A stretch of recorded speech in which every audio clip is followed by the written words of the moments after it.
Krishna public school Meerut के प्रांगण में आयोजित हो रही 22 UP girls battalion NCC Meerut के वार्षिक प्रशिक्षण शिविर 2053 में आज दिनांक 9 जून 2025 को एक कैंप योग का आयोजन किया गया, जिसमें योगाचार्य शरद कुमार शर्मा ने 560 एनसीसी कैडेट्स एवं स्टाफ को विभिन्न योगाभ्यास सिखाए। योगाचार्य शरद कुमार शर्मा ने कॉमन योग प्रोटोकॉल के तहत एनसीसी कैडेट्स को सरल आसन करवाए और साथ ही साथ प्राणायाम, क्रियाएं आदि मंत्रों के साथ योगाभ्यास करवाया। Camp commandant colonel Bhupendra Thakur ने एनसीसी कैडेट को संबोधित करते हुए कहा कि योग का मानव जीवन में विशेष महत्व है। योग केवल शरीर की कुछ मुद्राओं या आसन तक सीमित नहीं है, बल्कि हमें स्वस्थ और संतुलित जीवन जीना सिखाता है। योग से हम सभी परिस्थितियों में शांत रहना और अपना ध्यान केंद्रित करना सीखते हैं। इसके अलावा शिविर में विशिष्ट अतिथि के रूप में पधारे डॉक्टर यशोधरा राज का व्यक्तित्व विकास पर व्याख्यान का आयोजन किया गया, जिसमें उन्होंने एनसीसी कैडेट्स को संबोधित करते हुए कहा कि एनसीसी हमारे देश का एक सबसे बड़ा युवा संगठन है, जो कि युवाओं को उनके व्यक्तित्व विकास को विकसित करने एवं जीवन में अनुशासन के महत्व का आत्मसात करने के लिए एक मंच प्रदान करता है। आत्मविश्वास व्यक्तित्व विकास की कुंजी है।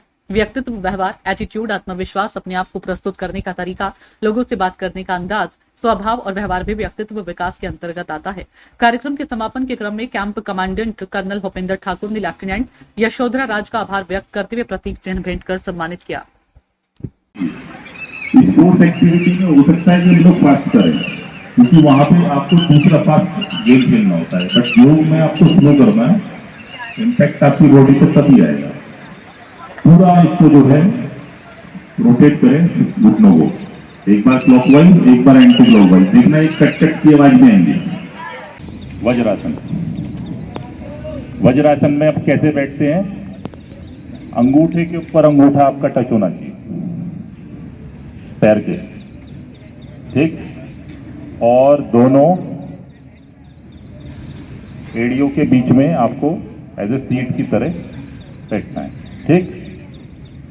अब यहीं से आप ऐसे उठेंगे, हाथ घुटनों पे, दोनों हाथ कमर पे, और पीछे की तरफ बैंड होके पीछे की तरफ देखना है। अर्धचंद्रासन, ये ठीक है, अर्धचंद्रासन।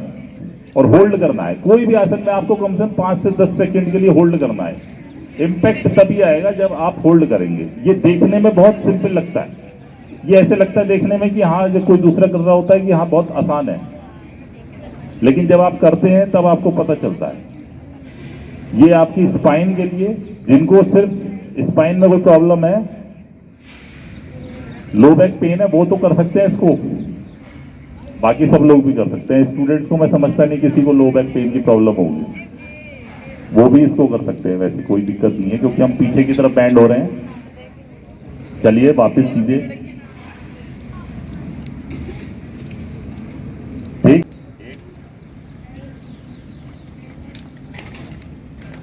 2 3 4, करेक्ट, 4 5। अब ये आसन हमने नहीं करा था, ये वक्रासन है। इसमें सिर्फ 8 अंग आपकी बॉडी के टच होंगे। 2 हाथ, चेस्ट, 2 घुटने और 2 पैर, बस।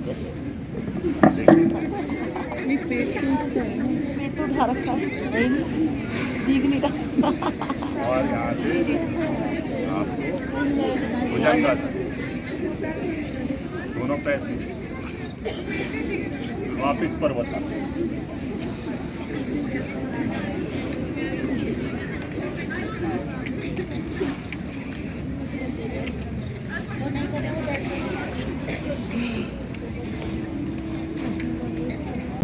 दोनों हाथ ऊपर, कमर जितनी आप बैंड कर सकते हैं उतनी बैंड कीजिए, पीछे जितना जा सकते हैं होल्ड कीजिए। दोनों हाथ कान के पास, फैलाने नहीं है, और सीधे, और होल्ड करें यहाँ पे 10 सेकेंड 5 सेकेंड, थोड़ी देर, ठीक। इसके बाद ये नंबर 3 पे क्या आएगा? पाद हस्तासन। पाद हस्तासन, दोनों पैरों को हाथों से टच करना है, पाद हस्त आसन। इसके बाद तीसरे नंबर पे दोनों हाथ अपने, अभी में झुके रहो, दोनों हाथों को बराबर में रखो, पैरों के सामने देखो। अश्व संचालन, एक पैर पीछे लेके जाओ, सिर्फ पंजा और घुटना टच होगा आपका, एक पैर वही, पंजा और घुटना, पूरा पैर नहीं टच करना, नहीं, ये ऐसे पैर, ये रहेगा इस तरीके से, और घुटना ठीक सामने ऊपर देखना है, खींच के ये। उसके बाद पर्वतासन, दोनों पैर पीछे मिलाओ, दोनों पैरों को, एड़ियां सबकी टच होनी चाहिए जमीन फर्श, उस पे मैट पे आपके, एड़ी लगाओ, ऊपर उठाओ, नीचे एड़ी करो, एड़ी सबकी टच हो, एड़ी टच होनी चाहिए। वापस फिर उसी पोजीशन में जो इससे पहले थे, अश्व संचालन, वही पैर आगे लेके आओगे, दोनों हाथों के बीच में पैर आना है।